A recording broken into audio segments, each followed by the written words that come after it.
Pas de victoire hier, mais le titre honorifique de champion d'automne pour le PSG. Paris a concédé le match nul de 2 face à Lille. C'était la dernière rencontre de la 19e journée, la toute dernière avant la trêve. Et justement, tout le monde ne partira pas en vacances dans le même état d'esprit. Pour nous, c'est une déception. C'est ce qui s'est vu dans le match, parce qu'on pouvait tranquillement gagner.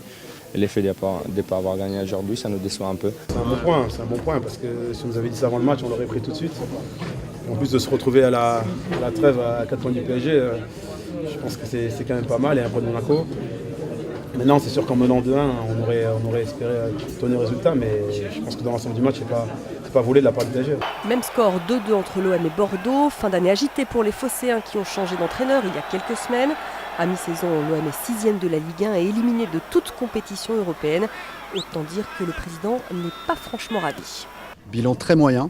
Voilà, si on veut positiver, c'est très moyen. On a aussi bien en Ligue des Champions qu'en championnat des résultats qui ne sont pas à la hauteur de nos attentes, qui ne sont pas à la hauteur de notre effectif. Et du coup, c'est assez décevant.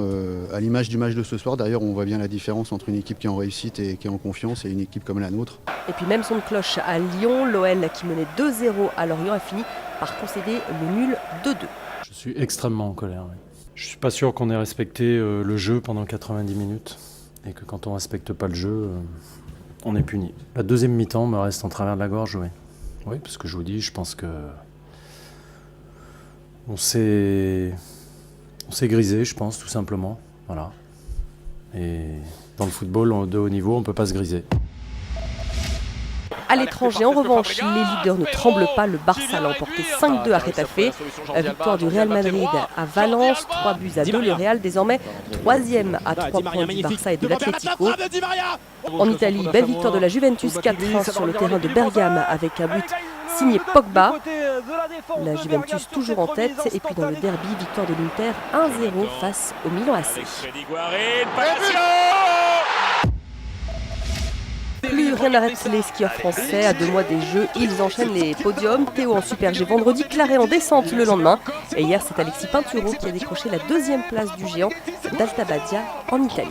C'est toujours un grand plaisir et puis pour moi c'est la première. Donc je suis d'autant plus content de monter. J'ai toujours retourné un peu autour du podium. Là je suis 2e. En plus c'est un beau podium. Marcel 1er, je suis devant Ted. Par rapport à l'an dernier, en géant en tout cas, le bilan est très positif.